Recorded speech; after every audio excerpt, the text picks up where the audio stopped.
My use of Duccio's work to highlight the difference between him and the stained glass master of the Siena window did less than justice to a master who is worthy of great respect. Though he was not technically advanced even for his day, both Giotto and Cimabue were technically his superior, but there are other qualities for which we should respect a painter, besides the modern notion of being at the cutting edge. Duccio was a master of narrative, of visual drama, and of sympathy with the human condition. Perhaps Rembrandt alone is his superior in this respect. These are all scenes from Duccio's Maestà, painted between 1308 and 1310. That is 20 years after the window. He has improved technically, but not reached the standard of the stained glass master. If we start with the tragic subject of the massacre of the innocents, we can see how Duccio feels the anguish of the mothers, the stern resolve of Herod, and the figures of the soldiers. We feel their revulsion and unwillingness, where with other masters, such as Raphael, the soldiers swing their swords with a will. In another panel, one of the three kings stoops in adoration with immaculate humility.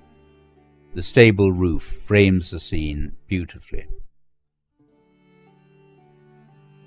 In this charming scene of the Nunc Dimittis, the infant Jesus reacts to the old man's hymn as any normal human child would. He wants to get back to Mum. Giotto's contemporaneous Arena Chapel has no equivalent to this humanity.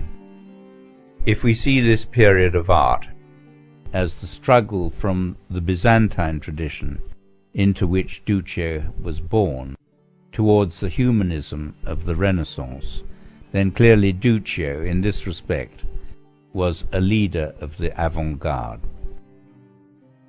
In this double panel, the disciples are weighed down with sleep.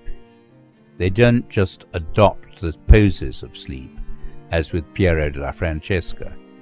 We feel the drugged quality of their sleep. They cannot stay awake. This level of empathy is most unusual. With Michelangelo, we see the group of Phaeton as if falling in a dream. Duccio, I think, was the first to display it so convincingly. He was also the first to use colour as a composer might use a change of key. From the bright reds and blues of the Mount of Olives scene, we feel the transformation of the risen Christ through the colour into a subdued minor chord. He has a ghostly quality. So have his disciples. They have clothes of a sombre hue. This technique is called sgraffito. The handle of the brush is used to scratch through the wet pigment to the gold beneath.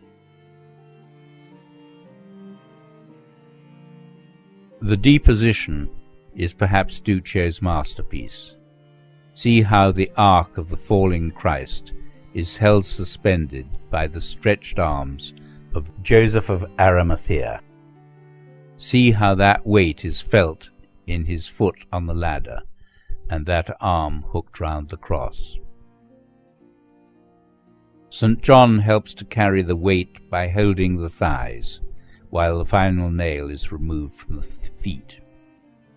The figure of Christ topples over, and those arms, frozen in rigor mortis, seek to embrace his mother. It works on the practical level as well as on the emotional level. The three arcs of the figure at the feet, St. John and the figure of Christ, create a most moving design against the firm form of the cross behind. Bernard Berenson, perhaps the most influential critic of the 20th century, says of this work, a more pathetic, a more felt, A more dignified version of this theme does not exist. As mere shape, Christ's body is a much finer nude than any Giotto ever painted, nor could the attitudes and gestures of limp helplessness be better expressed. Yet nothing really happens. There are no tactile values. For Duccio, form and movement, the two most essential elements in the figure arts, had no real meaning of their own. We can see what Berenson means if we look at the way this arm seeks purchase on the cross. Neither the arm nor the cross has any sculptural presence, tactile values. They pass one another as two-dimensional shapes and nothing more. They do not act on one another. This is a period failing that Cimabue struggled against, and in the next generation Giotto leapt clear of effortlessly. Duccio played no part in this conquest of pictorial space, but I think Berenson has been unduly harsh in his judgment, in view of all the positive qualities he's found in Duccio, and to which I have added. I grant that within the narrow sphere of the visual arts, Berenson's tactile values are of paramount importance, but in the larger field of man's quest for self-knowledge, Duccio is surely a colossus, who happens to have been born when the art of painting was just emerging from the Dark Ages. Let us be fair. Berenson exhibits a 20th century prejudice which is very limiting, and which we would be wise to avoid in the new millennium if our view of art is to grow. In terms of touching the feelings of his audience, Duccio is one of the all-time greats.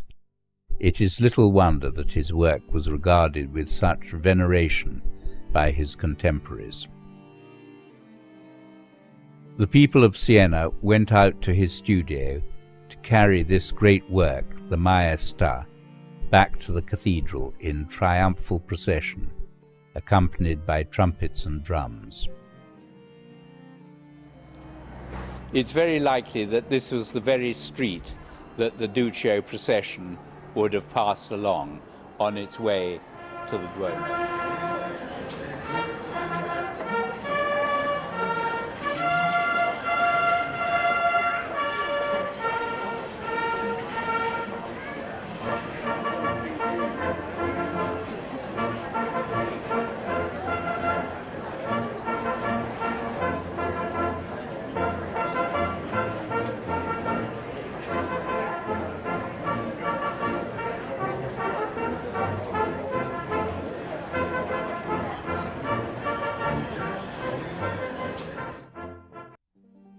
Most of Duccio's Maestà can now be found in the Museo dell'Opera del Duomo in Siena. It is no longer a great altarpiece. It was cut up and the pieces sold off when it was no longer in fashion. Fortunately, the Monte dei Paschi Bank has been able to buy most of it back again. The individual panels are quite small.